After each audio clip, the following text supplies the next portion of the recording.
Good morning viewers, or afternoon or evening based on what time you're watching this video.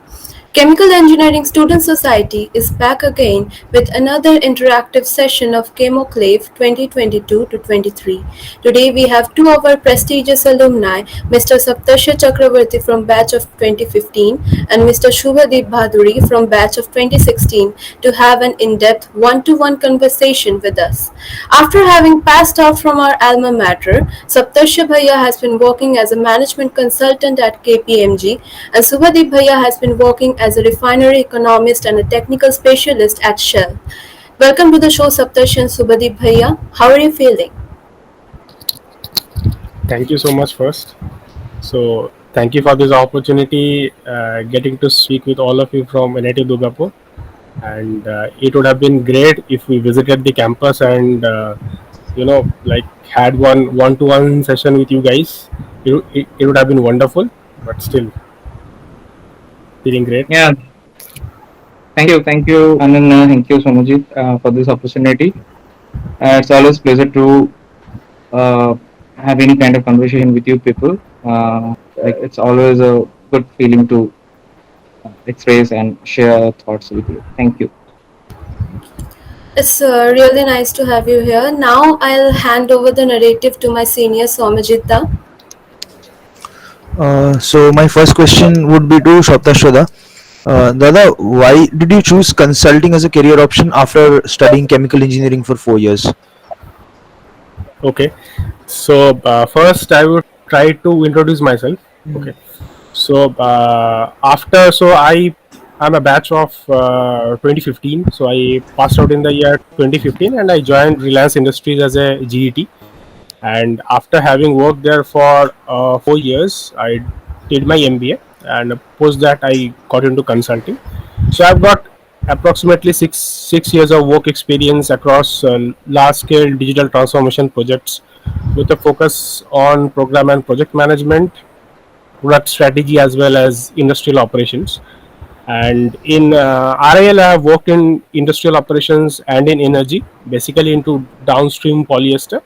And post my MBA, because of my interest, I got into consulting. Right now, I work in emerging tech space, and I also work with a client on the oil and gas side.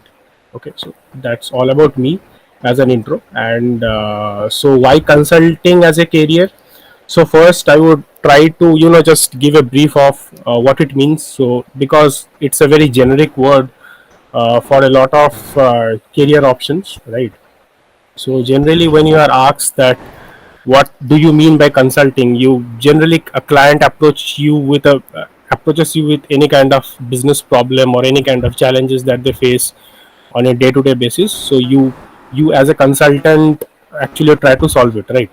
Now it expands across various kind of sectors or different kinds of functions, as you know, be it into sales, marketing, finance, ops. It can be into specialized streams like sustainability or maybe social impact, healthcare, and all.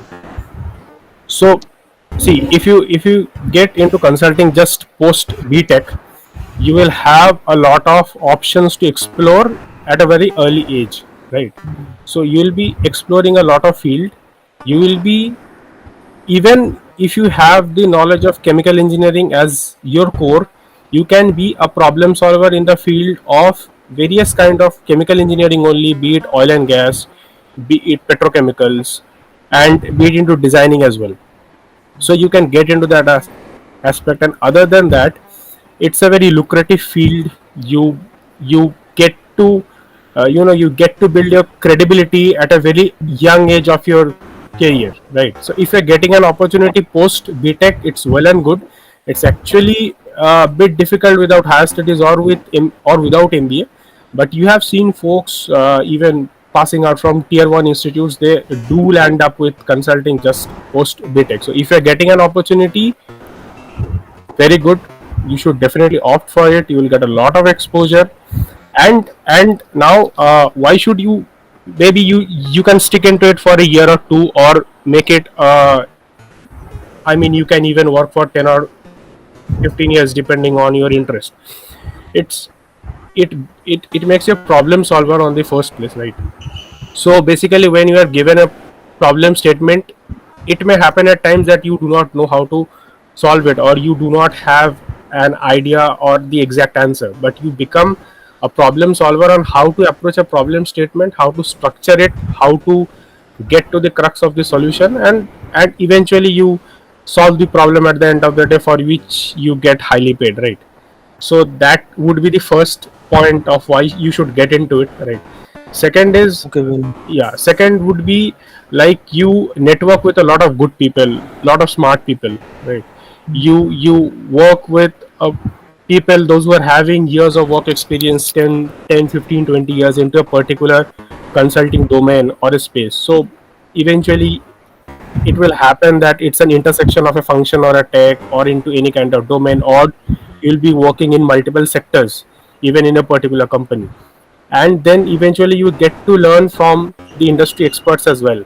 That makes you an SME, so it automatically builds your profile as well for the rest of your career, right? So that would be the second point. And other than that, of course, the perks, the brand, and the salary, you all know, so I need not mention much about it. So that would be another thing. And eventually at the end of the day, again, after working for, see, so there are various kinds of consulting, actually I'll get into it later on. So even if you work for a year or two into a particular kind of consulting space, you can move into different other sectors as well. For example, if you are trying to get into a particular tech company, your dream job, or any kind of, maybe it can be Apple, or it can be even a big oil and gas consulting, or an oil and gas firm like the Aramco. So you can have an experience in consulting, you can be an SME, and you can get into that as well.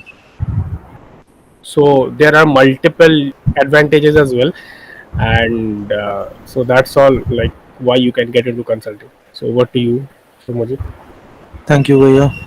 I would like to hand over the mic to Ananya to ask questions to Shubhadeep Bhaiya now. Bhaiya, my question is, what are the type of industrial portfolios and exposure to each field? Can you tell us some?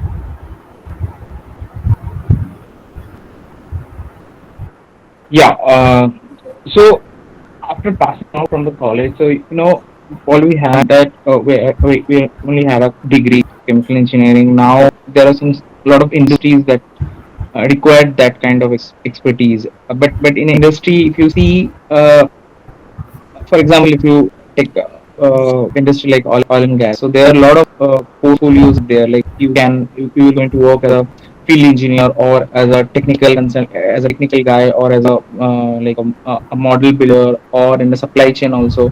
So when you enter, and initially it depend, I think it may be sometimes it's random also. You will be taken, you will be consumed in any of this portfolio, irrespective of the background and anything. So you should start accordingly. Some people will get this field engineer opportunity, and in that domain there are a set of skills that you need to develop other than that of the college degree and those subjects that you went through and all. In a modeling, as a modeling engineer, as a technical engineer, you're going to learn about some softwares and the model and the back end, how it's going to work and everything. As a supply chain engineer, you need to know the business, how the business actually running, how you're going to contribute in there with the supply chain model, operation, everything. So so you need to think, and I believe that everywhere you need to have exposure, because of to know the end to end business. When you start as a field engineer, sometimes people thought that coming from a reputed college, why I'm going to we're going to do this kind of stuff where we'll have to write a permit, do the things going to the ground every day, work with the people. Like this is something, not a white collar job, I'm trying to say. And people used to very lucrative to the white collar job, and they're paying very well. But still, I believe that this portfolio also has many things to offer to you in order to understand the business, how business actually uh, working in ground level, and from there you need to have, you're going to build that view from and get a step and take a step back and see why that business is there, like how you're going to put your contribution and enhance that process. So these are the some portfolios that these are the some portfolios that you're going to find there in industries. And I believe that every all the other stuffs are very it maybe it may not be a white collar job, but it also has many things to offer in order to understand the process, end to end process. You can start with something and then shift your journey to other areas in order to know that fact. Every aspect has a lot of things to offer to you as a learning. Every day is a continuous learning process. So I'll always say that you should learn whatever you get the opportunity from anywhere, and move and build your expertise day by day, so that and you see that how end of the day I think it's always better to be in a position that you see the business properly, that where from I'm earning the money, where from the business is getting the money, and how going to contribute there, what's the changing scenario. Because nowadays, the industry is not like uh, now it's changing. It's going to smart manufacturing way. More digital approach is coming, more visualization, digital solution is coming, and with that you need to evolve with your skill set. You should not be constrained with all those only chemical engineering stuff. You need to grab the other what I'll say database exposure, where we're going to uh, so, give the solution from a very much data management platform, and give a smart solution to the problem, to your problem, and add to the solution. So with that, you need to think and see which area you want to go, and with your skill set also need to be evolved accordingly. That's something. Okay, Bhaiya. I'll again hand over the narrative to Shomajit Bhaiya. So my next question to Saptashya would be: so you chose consulting as a career option after you did MBA. So Correct. according to you, does one actually need MBA for entering the consultancy field? Is it a must? Uh, okay, so first is I would just give a brief on like why MBA or what it gives you as an opportunity and how it actually helps post your work experience after engineering, right?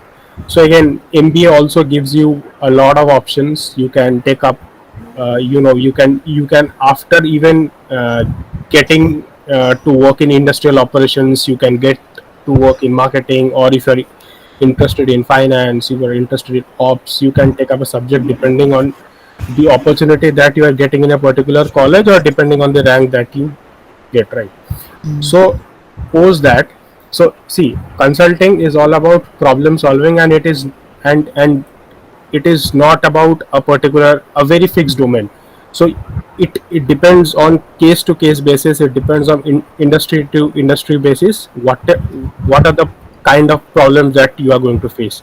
Now after 2 years of MBA, you will be going through a lot of subjects, right? You will be learning corporate finance, you will be learning macroeconomics, you will be learning various you will be doing various kind of case studies, you will be participating in various kind of corporate B school competitions. It eventually increases your skill set, it eventually increases your problem solving ability at the end of the day. So it's extremely helpful if you do MBA, and the plus point of it is that if you pass out from a tier 1 college, actually McKinsey, BCG, Bain, Kearney, all these companies visit your campuses, right? And then you directly get recruited from the campus. So even after summer internships, you are offered a PPO at a very premier role at a very premier company.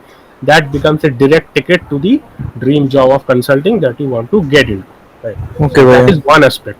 Now, is it a must? Of course, no.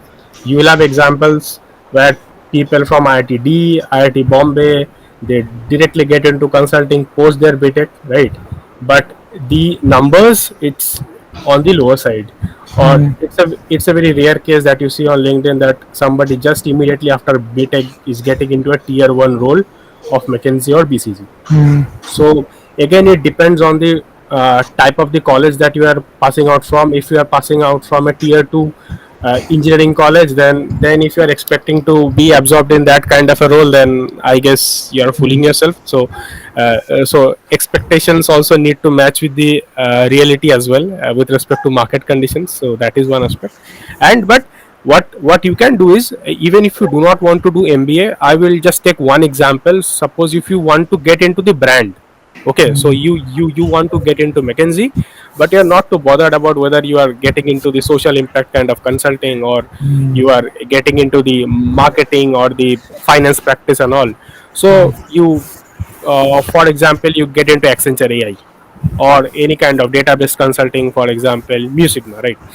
So after working for 2 years over there, then you can switch into the particular function into BCG McKinsey as well, depending on the client that you serve, depending on the problem or the skill set that you're gaining over there in that particular company, you can be absorbed. Yeah. You can apply for a vacancy, or the position that is opened over there in the particular dream company, you can apply like Yes, that. bro. So MBA is not a must, but if it is there, it is going to help you a lot, even if when you're searching for the job role, or how streamlined your profile is.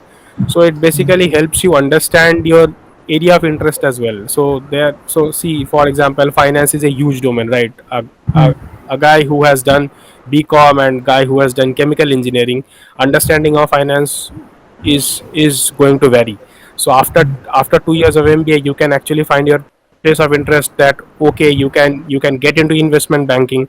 And again, that depends on the type of college you are passing out from. So that is a very important thing actually. So if you have a good tag, it helps you with a good good bandwidth of consulting. If you are not passing out from a good college, then eventually it becomes a problem.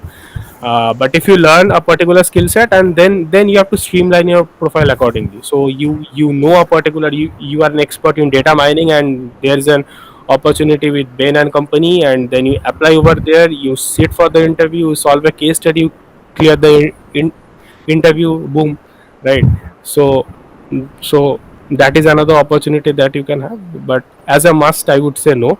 But if you do MBA, it is definitely going to help from India and from abroad. So you need to have years of work experience. After you can apply for GMAT, and then you can go to popular colleges like INSEAD or maybe Cornell University, and then again you can land up with management consulting. So try to get into tier one firm. You'll go through a lot of grilling. You'll learn a lot. The peer group will be good. Peer to peer learning is very important. You get to solve a lot of case studies. You sit for summer internship. You get into an elite program. So so this is going to be a a mix kind of a learning process, where you get learning, you read so many subjects, you that's it, I guess. Yeah. Yeah, so it's a continuous learning process, and you just add with each of the case study that you solve.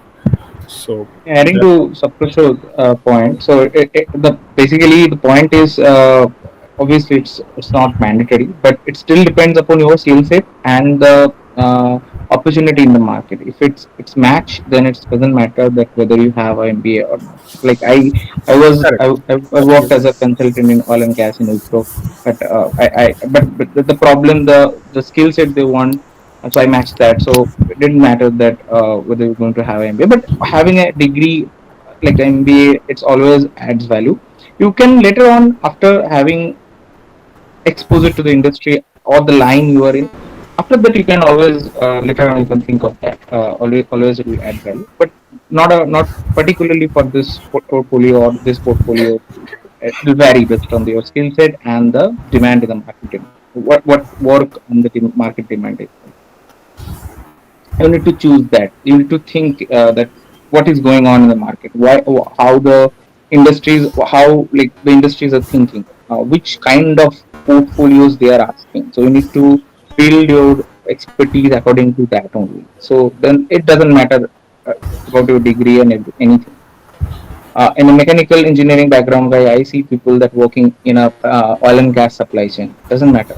Then that needs a proper chemical engineering knowledge, but they are working because the exact portfolio demands something else. So they have doesn't matter. Thank you, Bhaiya. Thank you. My next question to Subhadeep Bhaiya. Can you tell us some of the applications of IT skill in core chemical engineering concept? Yeah, that's Although very if it is a smart solution or approach? yeah, because that's what just I was saying that currently the the manufacturing sector, the industries especially, uh, they are evolving. They're evolving like they need some smart solutions. So now we are currently everything we working in a field, in a supply chain or in a model or in a work ground level. They need a system where I simply give some input and get a revised output, and which purposefully serve our demand and everything. So understanding that process, because it makes you work very easy, and you give you a, a full picture of the process, so that you take decision in a very quick time, and for for a quick for a very what I'll say a dynamic business scenario. That's very important to take decision with uh, continuous changing business setup. So for that, you need to have a standard a smart platform where you all the variances you have in your business that be reflected very quickly, and you get your output as per your input concern, and you take a decision. So it's very important nowadays that whatever field and in whichever portfolio you are working, it's very important to have that skill set, where not only all this what I'll say core chemical engineering equation and everything, until unless you convert that into a smart solution. Like when I'm saying smart solution, I'm trying to say that all the huge, because in college you were saying we were dealing with small data sets, but in industry the data set the data the handling of the data set is very huge. So now you need some extra tool, extra skill in order to handle that, and out of that you need to have an answer. You need to have a what I'll say a picture, full picture, where you're going to see your problem very quickly and point out that. So you need to have a skill set for handling those huge data sets. How you're going to have you build your data pipeline, how you're going to handle those SQL tables, how you'll to query that, and ultimately like have the template or anything inform that those complex data sets and huge like history data converted into a simply a simple a simple template or a simple looking uh, process, whether you see you can able to see your problem whenever there is a variance and small. And this is how what is actually happening. If you do it manually, you may miss some points, because the industry is very complex, and the businesses and the scenarios are changing very dynamically. Today whatever the decision I am taking, tomorrow it is going to change. Like all the input for that decision will going to change, and for that you will have to change your decision. I can give you 1,000 example that if you see the crude prices are varying. I can give you my industry example. So today you have taken a decision that you're going to get the crude to buy that crude, and tomorrow there is a change in the political scenario, so that the prices are changes. So you see that the profitability or the decision you have made to buy that crude, it's not valid now. So now what's next? So you need to take a decision, because the window is closing very quickly. So this kind of scenario, if I'm giving you one scenario, there's a multiple parallel scenarios are going on in the industry, and taking manual decision out of it, you're going to miss many margin opportunity. So it's and if you have that skill set of handling all this input data to have a correct and optimized decision out of your problem, so you need to have that skill set, so that your model will take a decision for you, and they will not that obviously not going to miss any opportunity. That give you a way to take a decision, that hey, these are the way you can go through with same kind of problem. So you can have a system that you take a decision that whether I'm going to this bike, this crude, or this crude, or this crude, or this crude. Now you have a very clear picture from where you take a decision. But doing it manually take time, lose opportunity. So now with changing the industry approach, you need to change yourself with the new skills. That's it. Thank you, Bhaiya. So, Saptashya, I would like to ask you the differences between the types of consulting that exist and how to be a best fit for a role as an individual trying to fit into an organization. How to be the best fit for the exact role that they give you. Yes, so it will be an add-on with respect to the last thing which I said. So first, if you divide the types of consulting, you can divide it into basic to broad categories. One would be the general aspects of it. One is the specialized aspects of it. So the general consulting that you get into would be the big three companies like the McKinsey, BCG, Bain and Company, and all. And this specialized company like KPMG specializes in audit, or Dalberg specializes in social impact and sustainability. So now, how to get into these kind of roles?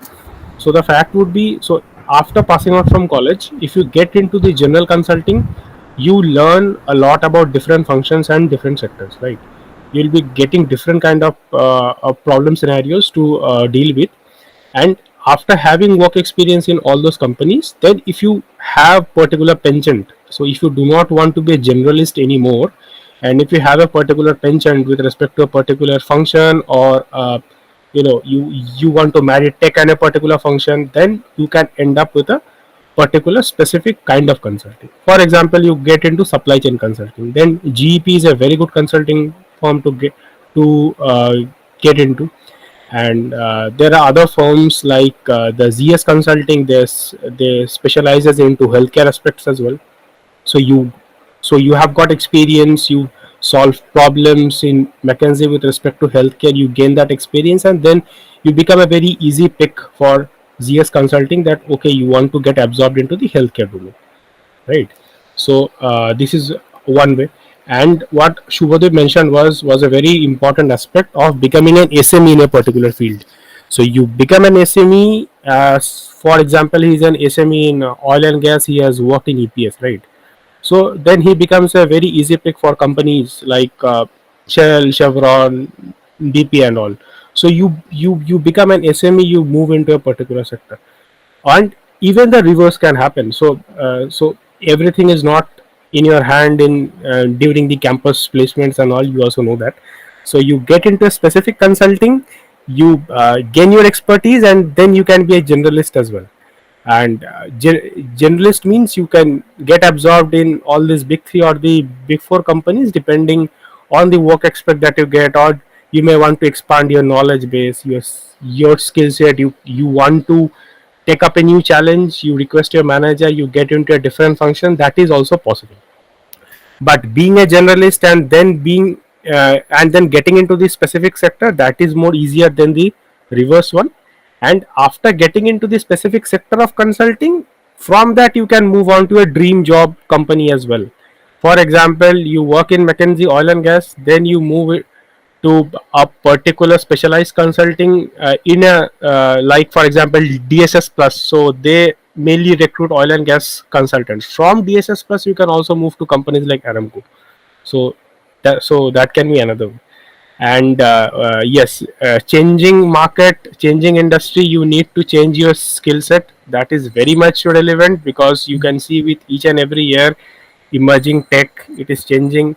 Generative AI, you have seen the impact of it in the year of 2023 and all. So that is absolutely must. And basically consulting companies, shape you up in a way that you do adjust according to the changing market needs. So that would be my answer for this. So any more questions you have, let me Thank know. you, Vijay.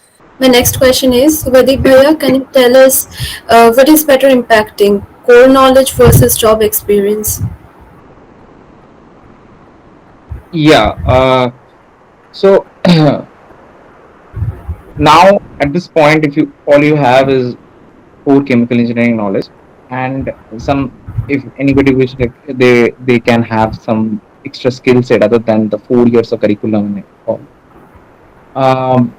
I see people that they joined the industry and and they're frustrated in a very few like early stage of the industry exposure, because the work, the expertise, the demand, the requirement for skill set is something different than that of your 4 years of curriculum, depending upon the which portfolio are you in.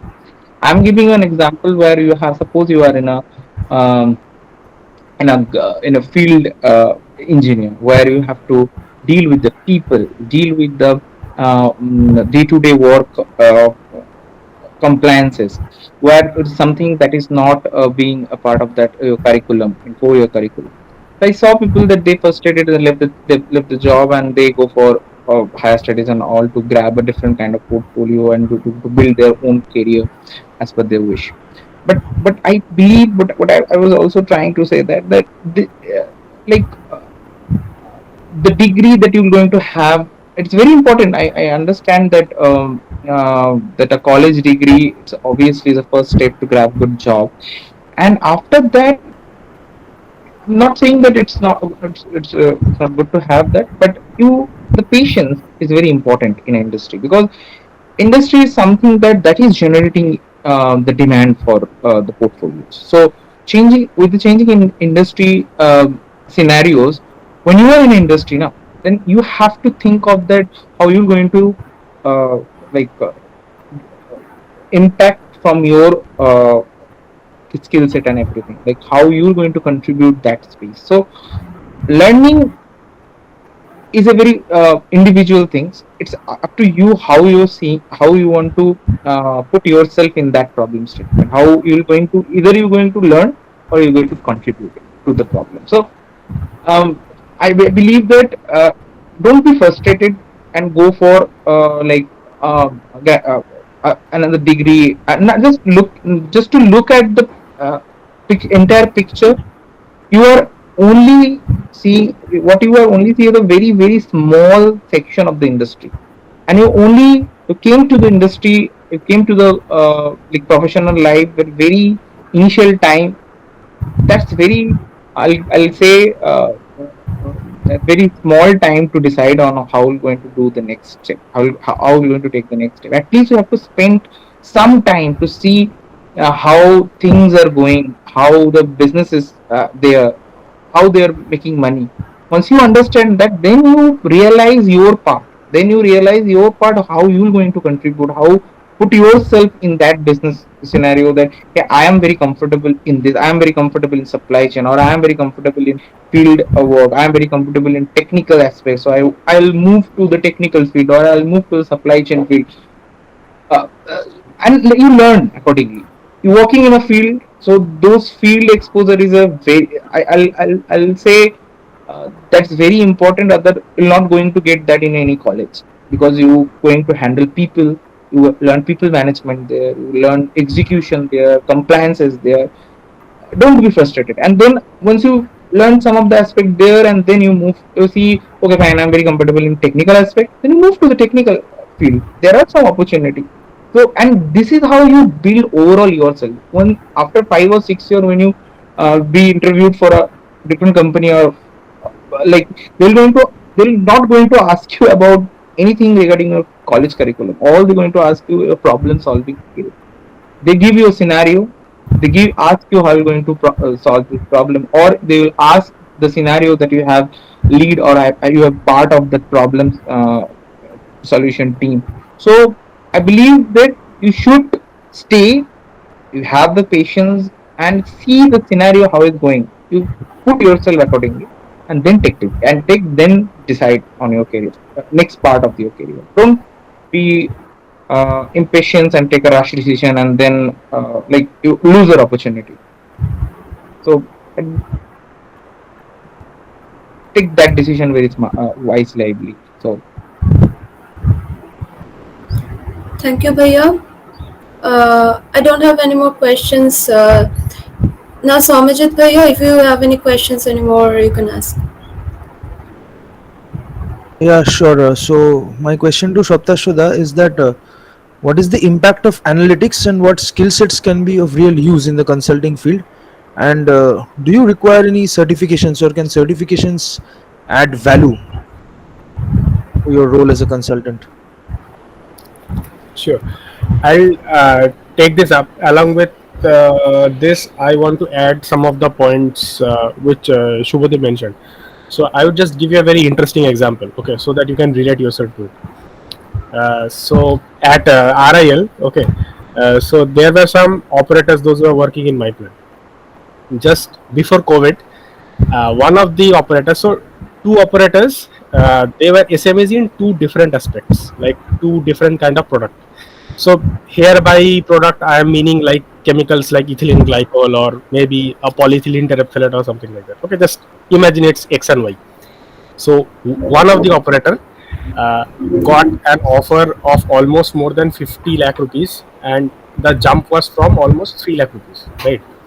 And another operator, he just delayed a bit by 2 years, and COVID was there. Okay, he's still stuck over there, right? So again, so the macroeconomic conditions also also determine the your career aspect. So while you keep on exploring, because you guys are engineers, you understand how industry changes with respect to the market, and maybe how an impact of interest rate by US Fed can impact the job scenario over here and can impact an industry as well. So be very cautious about it. So don't be just obsessed with one particular thing. You stick to a particular field. It's very well and good. You learn it on a daily basis, but keep an open eye to other aspects as well. I'll just share another example. So in RL, I got an opportunity in my plant. So I was the only one who got picked as an energy manager. Incidentally, it was just a coincidence, right? And right now it is helping me so much in consulting. You just can't imagine. And it was a 2 year long practice, like 2 year long exercise, where I had to list out all the equipments. I had to go through all the tedious calculations of heat transfer and all, but eventually it is helping me now 6 years down the line. So again, what will be of help, it's very difficult to predict. Okay, so whatever learning opportunity you are getting, take it with a full heart. Point number one. And point number two is keep an open eye regarding what are the opportunities that you have. Once the years keep on passing by, you will be considered that you are a specific fit for a particular role. So major FMCG companies, even if you are a topper from an NIT Durgapur or an IIT Bombay, and if you have got years of work experience of maybe 4 or 5 years at a very good company, you go to IIM Ahmedabad, a top FMCG brand. I am not going to take the name, of course. A top FMCG brand is not going to shortlist you because you are already too specified for a thing. So if you take a decision at the early stage of your career, that is also going to help, because companies will think that you can be molded in a particular shape and you can be absorbed in a particular sector depending on their convenience.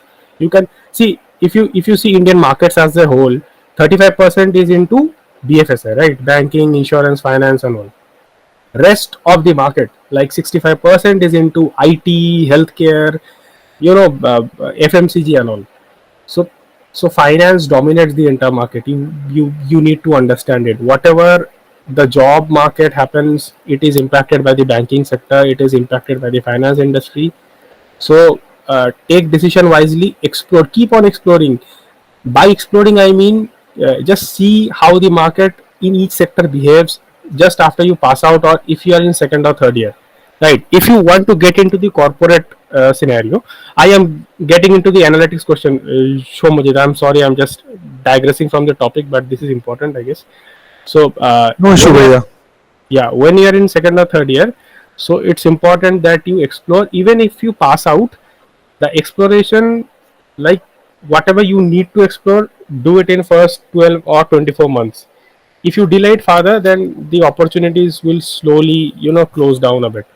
And if you want to appear for other competitive examinations, if you want to appear for UPSC, do it at the earliest. Okay, if you are really passionate about being an IAS IPS, do it at the earliest. If you want to get into consulting research, there is a lot of content on YouTube. You just do one Google search, you will get a lot of content. Do your research about all the market areas and all.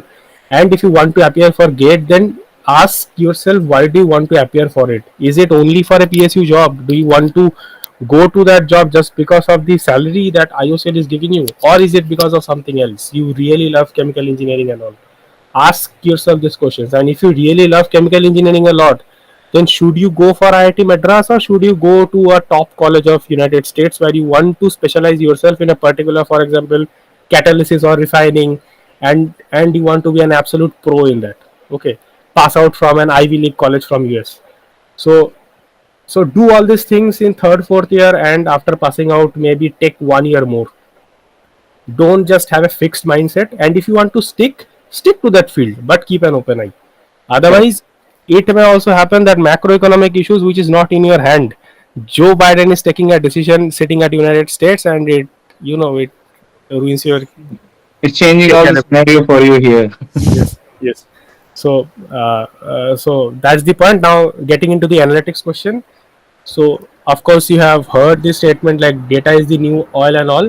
Analytics is almost an established field right now, and it is there in all the consulting companies. It's extremely important to churn out the data, to clean the data, to have an analysis based on the data, and all of the decisions, be it in the finance sector, be it in any other sector, decision is made based on the data only, right? So previously, pre COVID, I can say even the government did not have much of the data repositories in their bank. Right now, the government and the MSME sectors are pushing hard to collect data from each and every field. Based on those decisions, even credit rating companies and other consulting companies, they are collecting data from the customers from various aspects, and their decisions are taken based on that. You can definitely make a career into it. It has got a huge scope. You can get into companies like EXL and maybe Accenture AI and all, and then you can shift into generalized big brands as well if you want to at later stage of your career. Or you can take up some courses like PGDBA is offering of IIM Calcutta, ISI and IIT Kharagpur, and then you can directly get absorbed into companies like Mastercard or maybe BCG, and they absorb you into an analytics consulting kind of a role. Now, only analytics is important in the digital field, or should you focus more into it? Answer is no, because analytics is just one tech. Okay, you have got other technologies that impact consulting a lot, be it blockchain, be it AI, be it cloud. There are a hell lot of things. Now interestingly, I work into tech like AR, VR and MR. So it's a part of the metaverse. It has got nothing to do with, not not a lot to do with analytics, right? So emerging tech is another front. So if you are taking analytics seriously, you want to make a career in it because you love data, statistics and maths, well and good. Keep an open eye for other kind of consulting, other kind of tech as well. So if you want to be in the tech sector and you want to marry it with a different kind of function into consulting. So that's all about that question on analytics. May I ask you another questions? I mean, what role does certifications play? Do they actually impact Huh, huh. growth in an organization? See. So if you opt for a professional certification, be it CA, CFA, FRM, PMP, this actually helps a lot. Even if a particular company, when you are, if you are posting your application in portals like Indeed, IM Jobs, and all, then if you have these kind of certifications, you are considered that you are fairly experienced or you fairly know the subject well. Then if you are shortlisted for the interview, it helps you in shortlisting of the process. It gives you a very clear direction of how to study the subject and what are the things you should learn, what are the key examples that you should know. So after you have the certification, it definitely helps you in gather the job. But after you get into the job, the real life problem statements are really different. So yeah, it is you can say it is a kind of a weapon that is good to have, but it's not the end of it. And if you Okay, opt yeah. for even normal certifications, that also helps in the learning process. But if you have a certification from Coursera, from a top university and all, that generally doesn't help you in the shortlisting process for say. That helps you in the learning process, but professional certification actually helps you. So keep in mind, if you have got 10, 12, 50 certifications from maybe LinkedIn or Coursera or Udemy, it won't help you much with respect to shortlisting, but it will help you with respect to learning. But if you have a professional certification with respect to maybe FRM, you are considered that okay guy, you are a pro in risk management and all. Mm. That would be my answer to. Thank you, Bhaiya. I would once again like to hand over the narrative to my junior Ananya to conclude the session, provided you don't have any questions for us. Shubhadeep, any Thank you, Satish and question for them? Subhadeep Bhaiya, once again for having made time out of your busy schedule for us and joining us here today. Just would like to keep in touch and we hope to find you with us again in future. As for our viewers, it's a humble request to kindly like and share our video and let us know in the comments down below in case you all got any questions. Subscribe to our channel if you haven't already and turn the notifications on to keep yourselves updated with the latest uploads. Just promises to get back to you all real soon with more exciting content. Until then, goodbye. Just signing off.